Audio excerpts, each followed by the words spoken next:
আসসালামু আলাইকুম। কেমন আছেন সবাই? আল্লাহর অশেষ রহমতে আমরা কিন্তু ভালো আছি। কাছে দূরে যে যেখান থেকে আমার ভিডিওটি দেখছেন বা শুনছেন, আশা করি আল্লাহর রহমতে আপনারাও ভালো আছেন।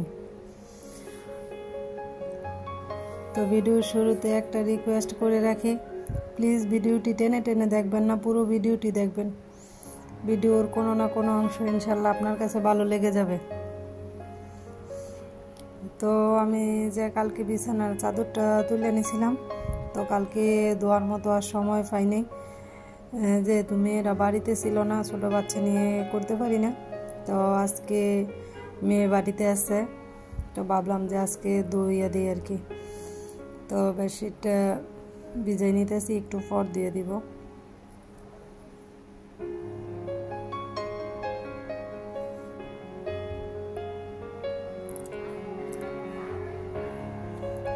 যারা আমার চ্যানেলে নতুন, চাইলে কিন্তু আমার চ্যানেলটা আপনারা ঘুরে দেখতে পারেন। যদি ভালো লাগে প্লিজ চ্যানেলটা সাবস্ক্রাইব করে পাশে থেকে যাবেন। নোটিফিকেশন অন করে রাখবেন, যাতে ভিডিও ছাড়ার সাথে সাথে আপনাদের কাছে পৌঁছে যায় এবং আপনার মূল্যবান সময় বের করে দেখে নিতে পারেন। প্লিজ লাইক দিয়ে ভিডিওটি কন্টিনিউ করবেন।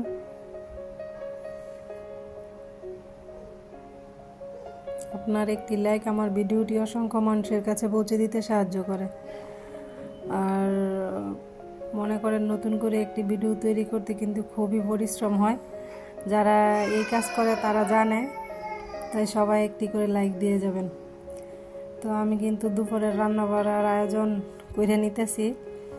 তো মিষ্টি লাউ রান্না করব আর ফুলকপি রান্না করব।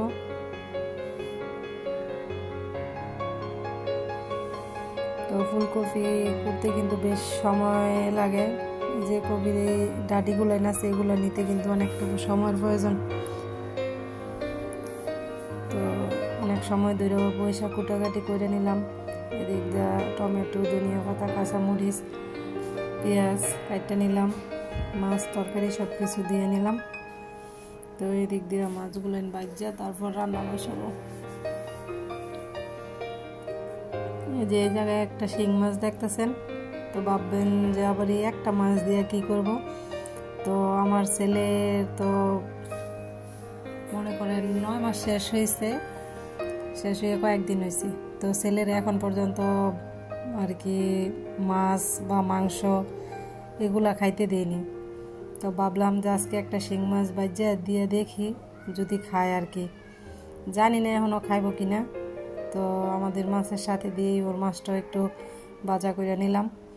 তো পরে দেখবো দিয়ে খায় কিনা, যদি খায় তো পরবর্তীতে আরও করে খাওয়াবো আর কি। তো মাছ ভাজা হয়ে গেছে, তেল রয়ে গেছে, এইটার মধ্যেই কিন্তু আমি আবার কপিগুলো দিয়ে দিলাম, একটু ভালো করে ভাজা নিয়ে তারপর রান্না বসাবো।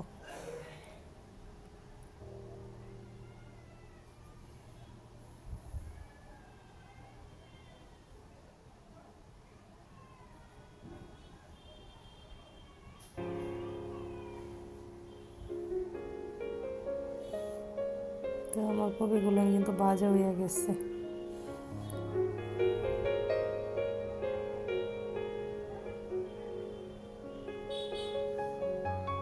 মিষ্টি লাউটাও ভাজা তারপর রান্না করব।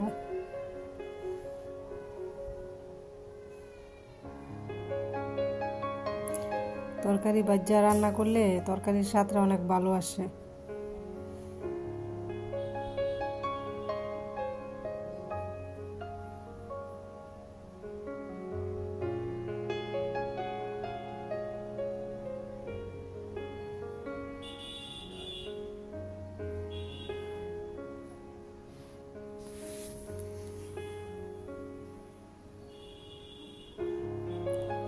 জানি না কোন কোন আপু ভাইয়ারা এখন পর্যন্ত ধৈর্য সহকারে আমার ভিডিওটি দেখছেন। প্লিজ ভিডিওটিতে লাইক দিয়ে ভিডিওটি কন্টিনিউ করবেন। আপনার একটি লাইকই কিন্তু পারে আমার ভিডিওটি আরও অনেকের কাছে পৌঁছে দিতে।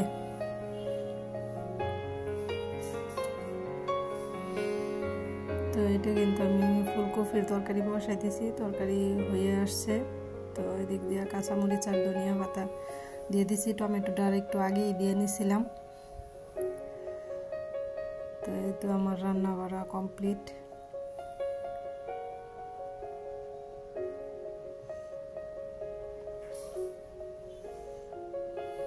রান্না করার পর আমি রান্নাঘরটা একবারে ক্লিন করে তারপর বের হয়েছি।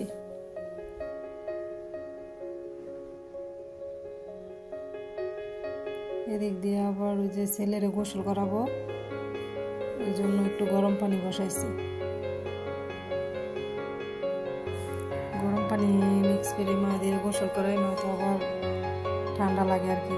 হওয়ার পরে আর এখন পর্যন্ত শুধু ঠান্ডা পানি দিয়ে গোসল করাই, গরম পানি মিক্স করে গোসল করে। তো আমি যে বেডশিটগুলো ভিজাইছিলাম ওইগুলো ধুয়ে এখন ছাদে নিয়ে যাইতেছি, একটু লাগে দিয়ে আসবো। তো বিকালে কিন্তু আমি ছাদ থেকে কাপড় চাপড়গুলো নিয়ে আসছি, গুছায় রাখবো আর কি বাস করে।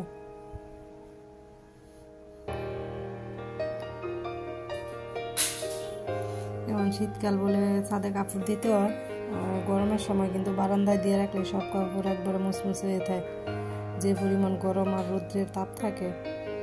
তো এখন তো শীতকাল, রোদের তাপটা একটু কম, বেলা ছোট, এই জন্য ছাদে দিয়ে আসি আর কি। তো মেয়েদের যেহেতু 2 দিন স্কুল বন্ধ, মেয়েদের স্কুল ড্রেসগুলো আমি ধুয়ে নিচ্ছি।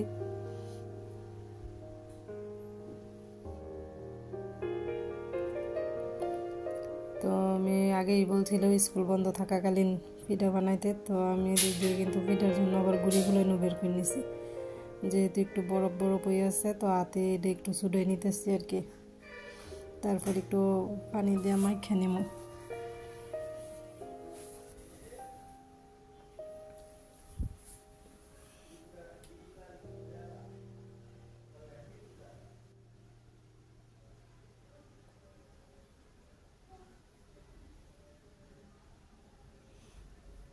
তো গুঁড়িতে কিন্তু আমি লবণ দিয়ে দিছি, এখন পরিমাণ মতো পানি দিয়ে মাখায় নিব।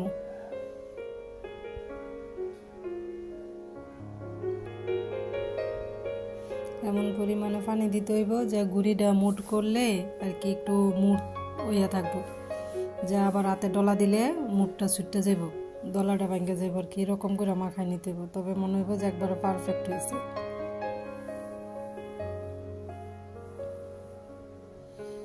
এই যে দেখেন, হাতে চাপ দিলে কিন্তু এটা একবারে একটা ইয়ের মতো হইতেছে, আবার হাতে ছুটাই দিলে ওই গুড়ি গুড়ি হয়ে যাইতেছে। এটা কিন্তু একবারে সুন্দর মতো হয়েছে। তো এখন কিন্তু এটা আমি চাইলে নিব, এটা কিন্তু চালুন বা যাকে দিয়ে চালা যায়। তো আমি নেট দিয়ে কিন্তু এই কাজটা করি, তো আমার কাছে মনে হয় নেট দিয়ে করলেই সহজ, তাড়াতাড়ি হয়ে যায়।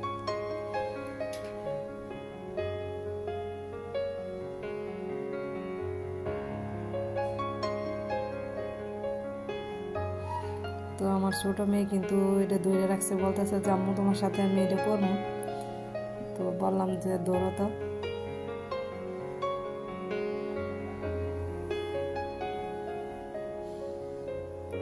নেট দিয়ে দিলে তাড়াতাড়ি হয়ে যায়, জালির চাইতে ভালো মনে হয় আমার, চালনির চাইতে ভালো হয় এই নেট দিয়ে করলেই। এই যে কত সুন্দর হয়েছে। তো আমি এটাও কিন্তু এদিক দিয়ে আবার কুচি কুচি করে কাটতে নিতেছি।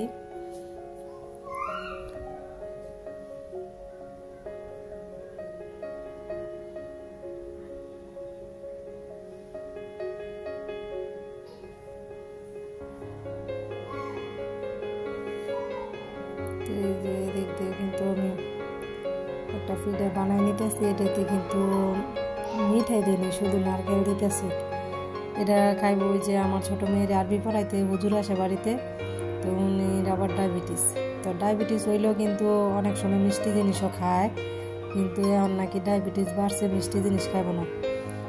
জিজ্ঞেস করছিলাম যে মিঠাই দিব কিনা, বলছে যে না, শুধু নারকেল দিয়ে দিয়েন। তো নারকেল দিয়েই কিন্তু ওনারটা বানাইছি। তো বানাইলে কী হবো, ওনারে পিঠা দেওয়ার পর কিন্তু উনি আবার বলতেছে যে একটু নিরসা নিরসা লাগে, মিষ্টি হইলেই ভালো হইতো। পরে উনি আবার এইখান থেকে মিঠাই নিয়ে তারপর আর কি খাইছে। এই যে কত সুন্দর করে আমি কিন্তু কলসিতে দিয়ে দিছি, অনেকে পাতিলাতে বানায়, তো আমার কাছে মনে হয় কলসিতে বানাইতেই ভালো লাগে। আমার শাশুড়িরাও দেখি সবসময় কলসিতেই বানায়, তো আমিও কলসিতেই দিয়ে নিলাম আর কি। তো এদিক দিয়ে আবার মিঠাই দিয়ে আমগো জন্য আর একটা দিয়ে দিতেছি, কলসিতে দিয়েছি, ওইটা হইতে হইতে আর একটা আমি রেডি করে রাখবো, ওইটা নামাইয়া আবার সাথে সাথে যাতে এটা দিয়ে দিতে পারি আর কি। তো দুইটা নেটও নিয়ে নিছি সাথে।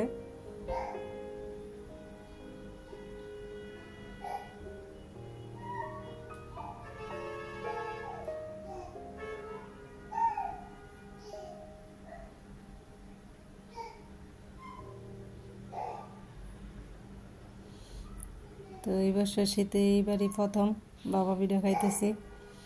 তো জানেন, এক সময় কোনো কিছু মনে হয় যে জানতাম না, পারতাম না, কোনো কিছু না জানা মেয়েরও আজকে মনে হয় যে অনেক কিছু জানি। তো আমি কিন্তু আগে পিঠা একদমই বানাইতে পারতাম না। তো মাহাদির আব্বু কিন্তু সবসময় বলতো যে পিঠা যে বানাইতে পারো না, মেয়ের জামাই গো কী করে খাওয়াইবা। তখন আমি বলতাম যে কেমনে খাওয়ামো, বাজারে বিক্রি করে বাজার থেকে কিনে না খাওয়ামো।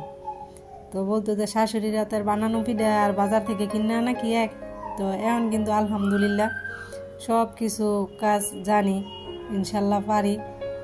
তো রাব্বুরে মাঝে মধ্যে বলি আমি যে সব রকম পিঠা পারি বা সব কিছু করতে পারি। তো বাবা মার বাড়িতে মনে হয় কি, বাপ মা গরিব হোক বা ধনী হোক, মেয়েরা কিন্তু রাজকন্যার মতো বড় হয়।